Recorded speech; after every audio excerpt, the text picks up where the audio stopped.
Hey everybody, it's Rabbit. Welcome to the channel. And today we're going to be looking at the new M109s in the game of War Thunder. In fact, we are going to be looking at basically all of them and going over their differences and also some of the strengths and weaknesses of the vehicle. To kick things off, we'll just look at the mobility.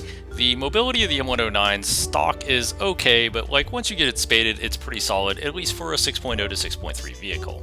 You can comfortably get it up to 30 to 40 kilometers an hour forward, the acceleration is pretty solid, it can climb most terrain reasonably well, and it also has a pretty good reverse speed of 12 kilometers an hour, so the reactive mobility is quite good. Overall, for the type of vehicle that it is, it's pretty satisfactory and it's very competitive with most of the medium tanks around its battle rating, things like Panthers, Pershings, and T-44s. The protection of the vehicle is not just outright unremarkable, it's quite poor. Ultimately, the M109's armor is only really there to protect it from normal rifle caliber machine gun fire. Pretty much anything larger or with any kind of reasonable penetration is going to go straight through it. This includes things like heavy machine guns and autocannons.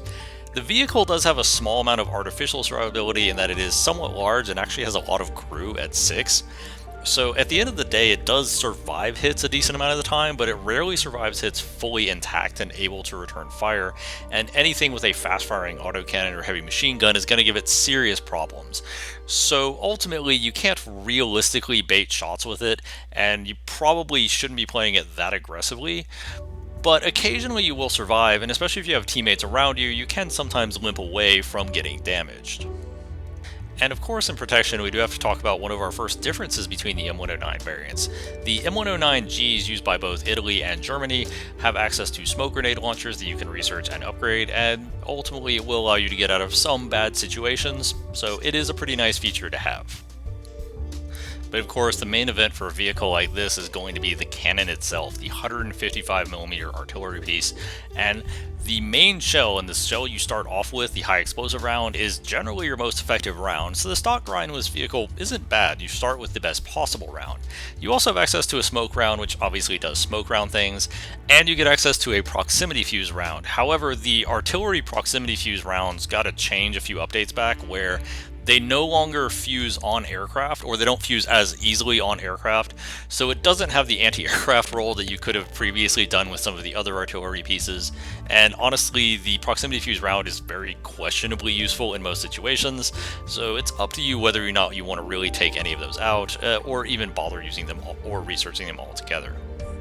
And of course, this is where we get one of the most noticeable differences between the variants. You have the M109A1s with a longer barrel, aka the Chads, and then you have the M109s and M109Gs, aka the Chodes. Now, it's important to remember when looking at these two vehicles that it's not just the barrel length that affects gameplay. There's actually another significant difference. The longer barrel M109s have a little over 600 meters per second in terms of their muzzle velocity, whereas the shorter barrels have a little over 500.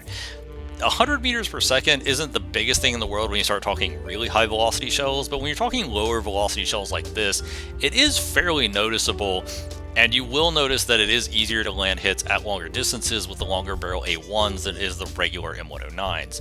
It doesn't directly affect gameplay that much, because it turns out the high explosive shells have to land hits on usually pretty specific parts of enemies to actually destroy them, so using them at long range usually isn't that efficient anyway unless the enemy is very lightly armored, but it is noteworthy that the M109A1s are just in general easier to aim and shoot.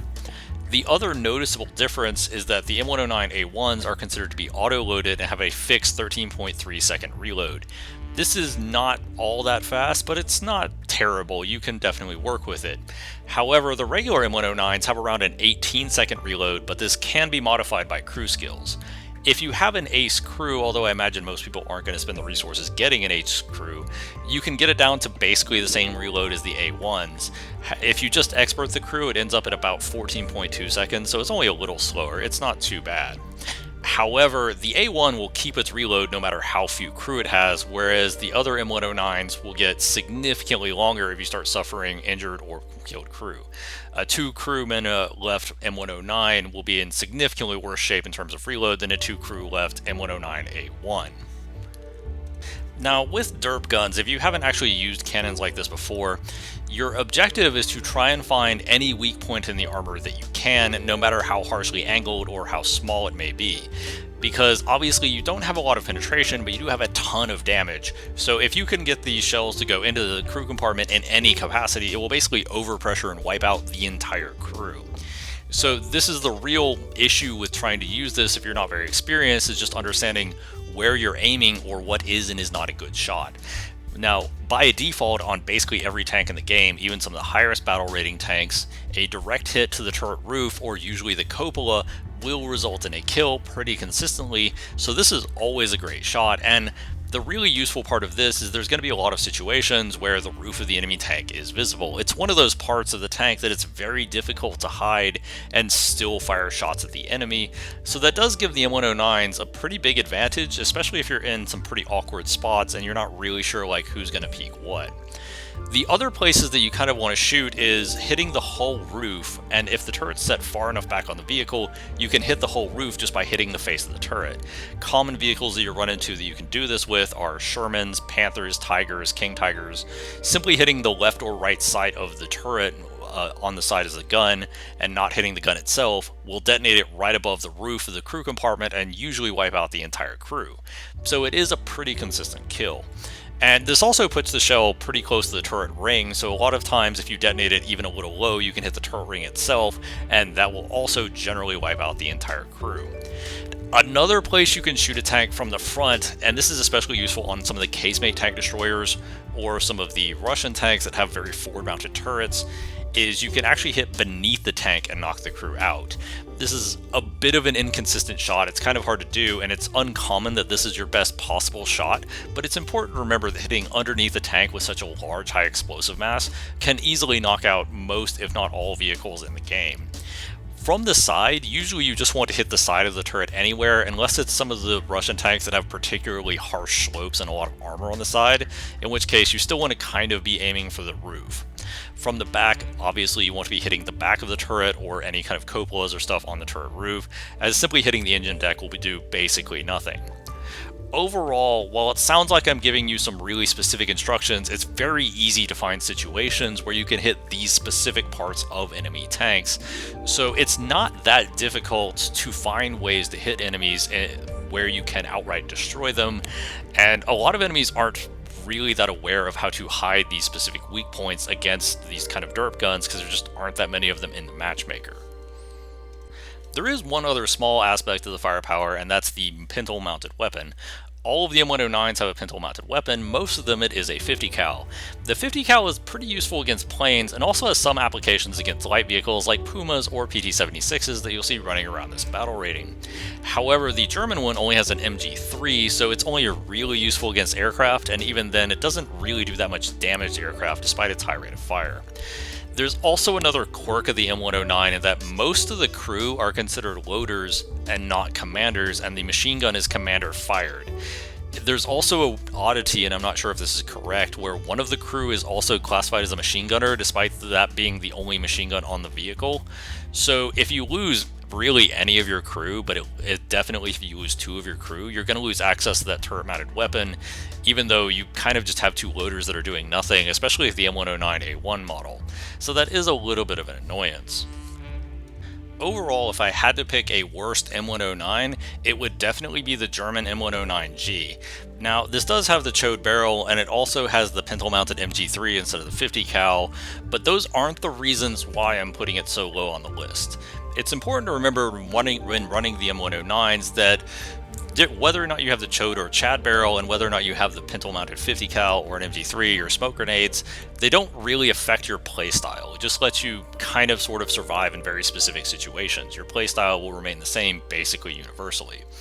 So what you're really looking at is not the vehicle itself, but rather what it has to fight with and against. And the M109G has to fight with German teams, and German teams at this battle rating are really, really bad. They like just lemming rushing towards the enemy and staying in a big cluster on basically in the middle of nowhere. And if you're in that cluster with them, there's not a lot of opportunities for you to do anything, but if you leave the cluster, now you're on your own. And with a vehicle like this with such a long reload and no armor at all, it's very easy for you to get picked apart if you run into more than one enemy at a time.